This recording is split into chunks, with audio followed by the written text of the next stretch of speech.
Hola a tothom. M'agafeu fent una de les poques coses que es pot fer, que és sortir a passejar els animals que tenim a casa. Per la resta ja sabeu, jo em quedo a casa. Doncs bé, des d'aquí fora, us proposo una activitat.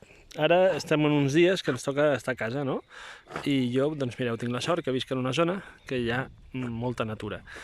Però us han dit mai això de... És que sembla que sempre estiguis mirant els núvols. Per què no ho fem? Perquè això es pot fer tant si sortiu a passejar els gossos com si no teniu gossos i esteu a casa. Heu mirat mai els núvols? Els heu observat? Sabeu què volen dir els núvols? Mireu, aquesta activitat que us proposo està a mig camí entre la biologia i la introspecció personal.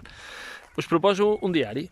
És un diari de confinament. Sí? En aquest diari, què hem de fer? Observar cada dia els núvols que hi ha. Vale?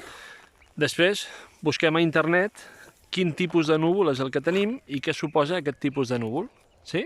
Veieu? Avui tenim un dia força tapat, però són núvols alts. Doncs molt bé. Quan ja sapiguem què signifiquen els núvols que tenim, vale? Podem fer un diari i és què significa aquest núvol per a mi. És a dir, què m'està implicant aquest núvol? Com em sento jo amb aquest núvol? Sí?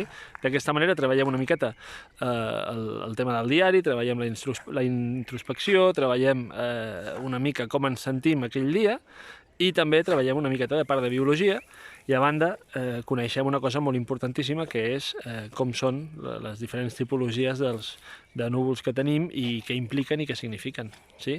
És una informació que tota la vida han fet servir els nostres avantpassats, que han fet servir els nostres pastors, que han fet servir els nostres pagesos i que és una informació magnífica. Molt bé, nois i noies, perdoneu, us deixo aquí amb els meus animals.